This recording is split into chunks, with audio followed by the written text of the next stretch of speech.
Online News. I'm Robin Steinberg, and today we have Pastor Dennis Balcombe, who is here with me, and he's actually based in Hong Kong. Pastor Dennis Balcombe is one of the most well-known missionaries in the world today, and he actually moved to Hong Kong in 1969. And within 8 months, he actually launched Revival Christian Church, despite a lot of opposition of Christianity. But the church still thrives to this day. And today he has more than 700 members. And as a founder of Revival Chinese Ministries International, he is a much sought after speaker. And his wife, Kathy, and his two children and two grandchildren are based in Hong Kong. Now, they have actually released this wonderful book called China's Opening Door, right now available at all good leading bookstores as well as Amazon.com. Now, Pastor Dennis, thank you for joining me. Tell us, how has Christianity, defined among the Chinese people today? Well, it's estimated that up to 9% of the people in China now believe in Christianity, either Roman Catholicism or Protestantism. Probably about 80% of the people are Protestants, and a lot of people know about Christianity. They've seen church buildings and crosses, but most people really have never heard the gospel. Considering though there is a large church numerically in China, yet you have a huge population of almost 1.4 billion people. And so there's people that have never once in their life heard the gospel, and that's why we're working in China. Now, in your day, in the late 1960s, how was Christianity being viewed back then, and how is Christianity being viewed today? Well, it's similar. The government doesn't particularly like Christianity, but then, especially after the time of Chairman Mao Zedong and the Gang of Four, they consider Christianity to be anti-patriotic, anti-government, almost anti-Chinese. And there was actually a movement in the 60s and the 70s called the Cultural Revolution that one of the goals was to eliminate everything foreign, including Christianity. Well, now they kind of tolerate Christianity because they realize that almost 10% of the people do believe in Jesus, including many people in their own leadership. And so they basically tolerate it, but they don't particularly encourage like missionaries to come. You can't get a missionary visa for China. And they still have a certain control over religious activities in different parts of China. Now, I first remember you when you first came to Singapore back in the 80s to speak at the Charismatic Center, which back then was headed by Rick Seward. And Yes. I was very impressed by your fluency in Cantonese and Mandarin. Now, what made you learn those languages? I mean, you didn't have to, right?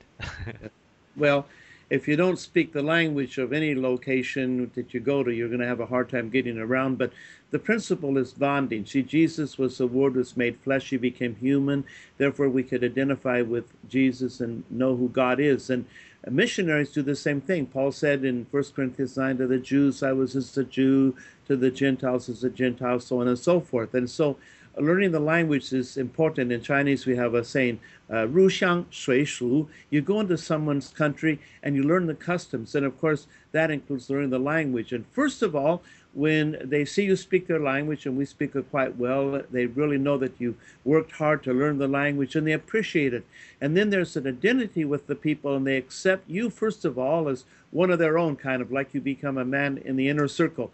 And then when they accept you, then it's quite easy for them to accept the message, which is Jesus Christ and his salvation. Hmm. Amazing. Now, Pastor Dennis, tell us, when you first moved to Hong Kong, and how did your wife react? Well, I'd been in Hong Kong for 2 years, and then I went back and got married. My wife was actually born and raised in Thailand, so Thai was her native language, and she lived in India. And so she realized that she was going to get married to basically a Chinese, and I told her from the beginning when we got married, we're going to speak Chinese at home, and we're going to be a Chinese family. And so she accepted that. And after about 1 year, she knew enough Chinese that I can converse with her. So for the last literally uh, 40 some years, we haven't really spoken in English. We speak Chinese at home, and I speak Chinese with my children. So my wife, being born overseas, she realized the importance of becoming one with the people. Amazing. Now, being in China right now, do you have any regrets spending your life as a missionary? Oh no, I just wish that I had gone earlier, and if I had another life, I would do it again. And I have seen the greatest thing in my life, to see a completely closed nation where the church was horrendously persecuted, to, as my book says, a nation with an open door where the gospel is now being openly preached in many parts of this nation. And I think I've probably seen one of the greatest miracles in my life, because in fact, not only my life, but the history of the church, because in 1949, there were perhaps only 1 or 2 million Christians, and now we have up to 100% more than that. So this is certainly a great miracle, and I'm so glad that I've lived in this time of the opening of China. Mm. Now, what was your driving force to write this wonderful biography, China's Opening Door? What what what what inspired you?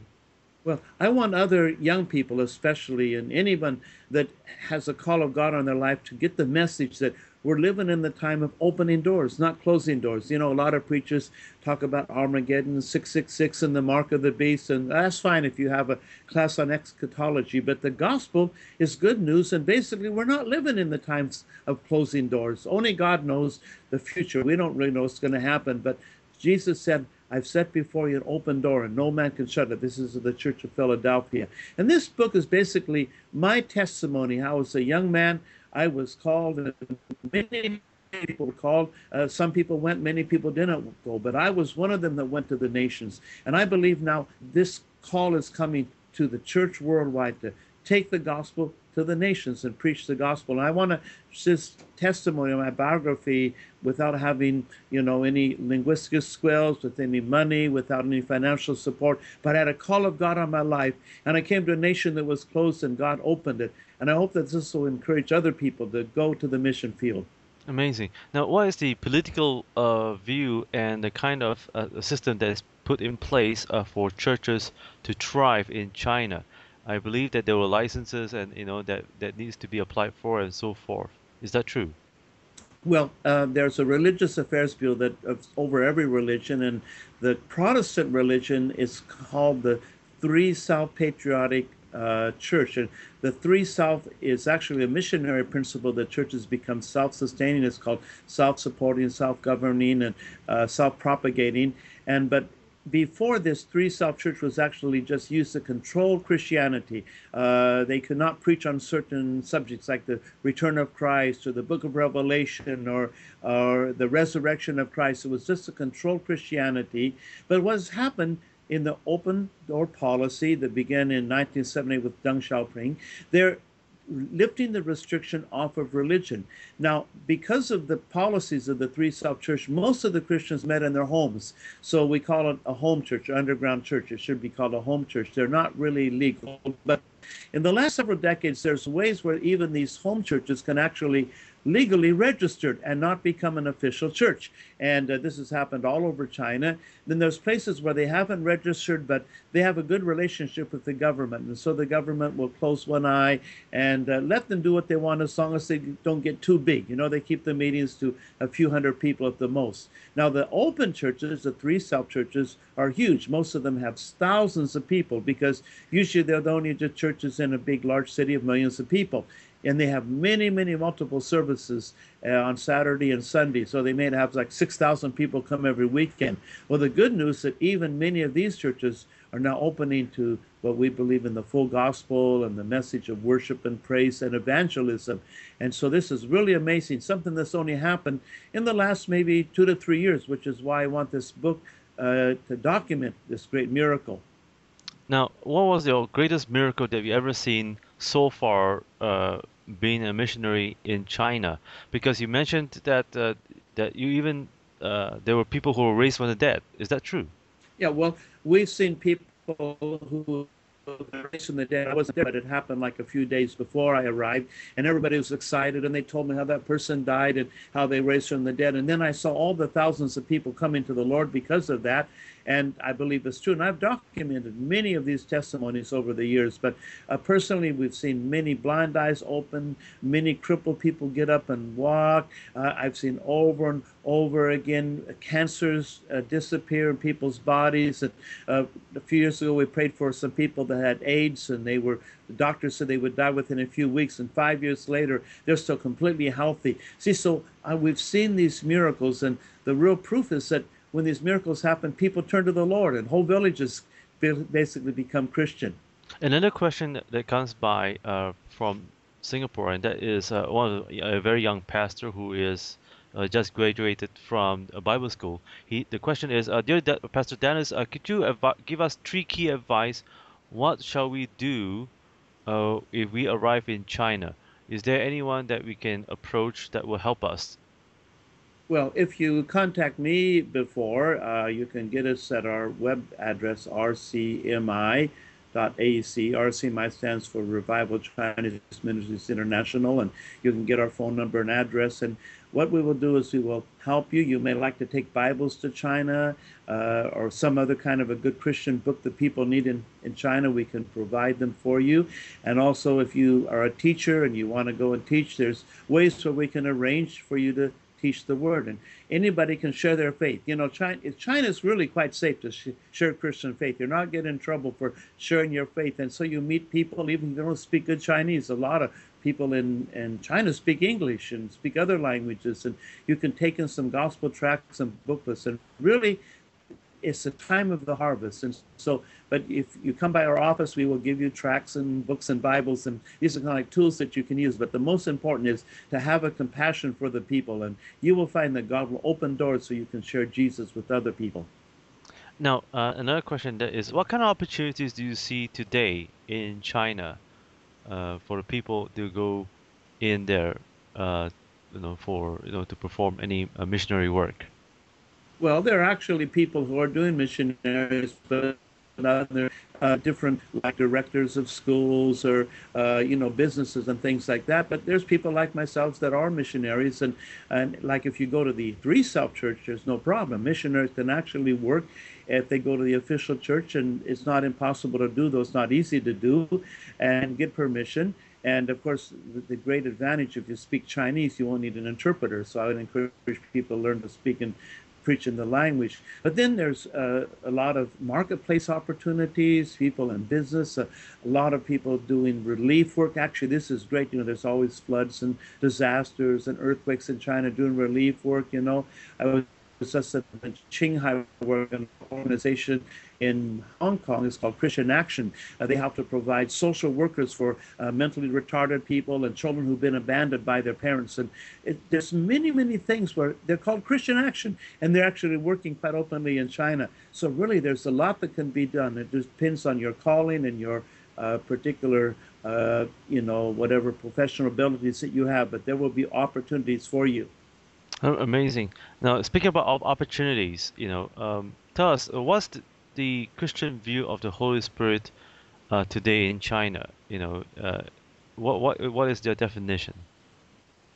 Well, it depends who you're talking to. There are a few groups that follow after a very anti-charismatic teacher in Indonesia, and they don't believe in the work of the Holy Spirit today, but they're in the minority. I would say that probably 80% of or more of all the Christians in China believe in, first of all, supernatural, believe in miracles, they believe in healings, but they need teaching on good, solid, we call Pentecostal doctrine, how to be filled with the Holy Spirit, the signs of being filled with the Holy Spirit, praying in the Holy Spirit, and gifts of the Holy Spirit, because you have, of course, anti-charismatic teaching as well as you have some extreme charismatic teaching. So what my job is actually, the Chinese can evangelize better than I can. That's their country. But my main work, which I do most of the time in China, is go to the churches and teach them on these good, solid New Testament principles, being filled with the Holy Spirit, worship and praise, and evangelism. And so I think, though, that most people in China, they're very much open to what we call the Holy Spirit revival. What are the precautions that missionaries must take when they go to China? Well, you never want to get a gathering of too many people. The local people will remind you is to keep the small to smaller gatherings. And then there's certain times when the country is quite tense because of some political thing going on in Beijing, maybe their National Congress, or like when the Olympics are going on. There's certain times that you just don't have meetings. The Christians will tell you there's certain times that it's best not to have meetings. Now, if you can go to the official church, that's great, no problem. And they actually invite quite often people from overseas, and especially people that speak the language, then they get all the permission for you. But generally, it's just a, keep the group small, and sometimes they'll even let the authorities know that there's a foreign visitor there, and they'll get the approval, kind of, not official approval, but they'll say it's okay. But other times, maybe not now because it's kind of tense in the country. So this is why working in China, you really need to know the church. You need to work with the church, and they can help you and tell you what's going on. Now, about your book, China's Opening Door, that you've written so far. Oh, what Yeah. was who was your hero of your own day, that you look up to? Yes. Well, I actually, to write this book, I spent 4 years of going through a lot of documents and videos and testimonies because I wanted to make everything accurately, historically. And a lot of the history about some of the older missionaries, like spirit-filled missionaries, like Jonathan Goforth, and of course H.A. Baker, who's the grandfather of Roland Baker, who's the husband of Heidi Baker. All this information that's in this book is very interesting. The problem, my greatest here was, of course, Hudson Taylor. He started the China Inland Mission, had the vision back in 1865, and eventually several thousand faith missionaries went to China, and they went inland. And actually, where I work a lot in Henan and Anhui and Shandong, that's where they went. They went inland, not the coastal areas, which is very primitive and very backward at that time. And that they laid the foundation. It's really amazing. I go to these churches, even three-stop churches. I asked them the history of their church, and almost 90% said, "Oh, it was the China Inland missionaries that came and ministered the gospel." And that's why we're Christians today, from generation to generation. So this man, Hudson Taylor, had a real vision. He said, if I had 1,000 pounds, the British currency, every pound is for China. If I have 1,000 lives, every life is for China. That's really moved me. Amazing. Now, I have another question that's a pastor from Malaysia, and that is, dear Pastor Dennis Balcombe, well, while you were a missionary in China, did you observe and found any history where the Jews actually came to China? Oh, definitely. There's a city called Kaifeng, which is in Henan, and today there's a few thousand people who they claim that they're from Jewish ancestry. And until about 10 or 15 years ago, their ID card actually said they were Jews. But what happened? There was a lot of publicity about this, Christians, meaning good meaning Christians, but they were not very wise. They tried to get these so-called Jews to go back to Israel, and it kind of made the government a little bit, upset because of all the publicity. So they changed their ID card to Chinese. But you can see the copies of the ID cards, and these are Jews that actually went back to the Tang Dynasty, and they were the descendants of the early traders that came. And not many are Christians. I think maybe out of the 3,000, there's maybe a few hundred that are Christians. But actually, some of them have gone back to Israel, and I know at least 7 of them that the Israeli government has allowed them to become recognized Jewish citizens. So it's true that there are Jews in China, but not hundreds of thousands. At the most, just a few thousand. Amazing. So, Pastor Dennis, tell me something. What will be your vision for China? What will be your your advice for the next generation of missionaries? Well, we need to really focus on the children and the youth. And fortunately, now the three self churches and house churches are having good Sunday school, and they're teaching the youth. That is really the most important thing, is to reach the children and the youth. Now, we don't have Christian schools in China. In fact, all the schools are under the government, and they basically teach evolution and atheism, which is their right. But what we have the chance is to influence the youth in our families, in our society, and this is really the vision. So everything now is focusing on the youth, and of course, universities and college students is also very important. And then not only in China, but those young people that go overseas, even in Singapore. You have, thousands perhaps studying in Singapore at various institutions. These people will go back and they will be leaders in the government, in their businesses, whatever. So to me, the vision really is to reach the youth and even the children with the full gospel. Make sure that they're not only saved, but filled with the Holy Spirit and worshiping the Lord, and put a vision. Of course, in China, they have the so-called back to Jerusalem vision, which is the vision to take the gospel from China to the neighboring nations, many that are either Islam or Hindu or Buddhist, and all the way back to the Middle East and eventually back to Jerusalem. They believe that's when Jesus is going to come back. So this is kind of like the vision of the church now as the economy is improving. And Chinese, it's easy for them to travel. Not years ago when I first went to China, they could not even get out of China. But now anybody can get a passport and get a visa and go overseas. And their whole vision is to take the gospel back to Jerusalem and begin and to evangelize the remaining of the world. Amazing. Now, is the middle class economy in China growing? That's another question. Yes, it is seem to growing, but still you have a lot of very poor people. And so the present government and the Xi Jinping is trying to deal with corruption. And a lot of the very wealthy people got their money through corruption. And unfortunately, many of them are government officials that even the government recognizes as a major problem. But that hasn't always filtered down to the rural areas where you still have a lot of people that would still be in poverty. But what has happened in certain places like Zhejiang and Guangdong and Fujian province, coastal areas, the economy is generally good and the church is very strong. Maybe most cities have 20% or more Christians. You will find that the Christians are really doing quite well. They go into business, they invest both in China and overseas.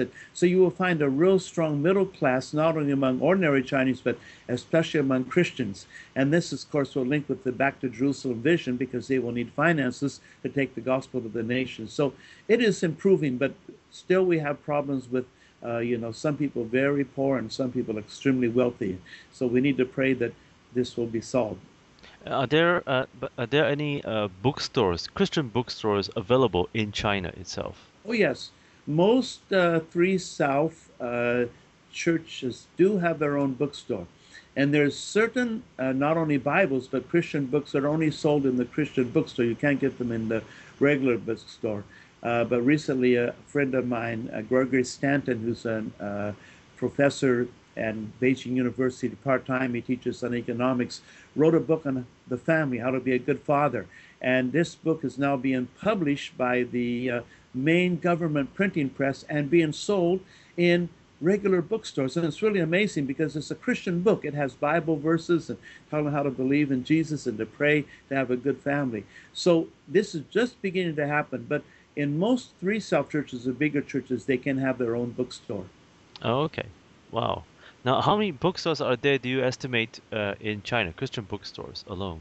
I really wouldn't know, but I would say there's probably several hundred because there's several hundred main cities, and most of them do have bookstores. I was just at one last week up in Hunan province, and they're selling Bibles and various Christian books. So there are probably several hundred, but maybe not several tens of thousands yet. Amazing. Now, the business of Christ right now is increasing today in China. And so viewers, please take advantage of the opportunities in China and contact Pastor Dennis Balcombe for more information if you need so. Pastor, thank you for joining us here at the National Critics' Choice. You've been very kind with your time. Once again, please do get this book, China's Opening Door, and at all good leading bookstores as well as Amazon.com. By the way, Pastor Dennis, do you think that your book, China's Opening Door, will be translated into Chinese? Oh, it's being done right now. And we believe in a few months after this will be done in Chinese. Actually, I think the Chinese will be more interested in this because there's a lot about their history and the church that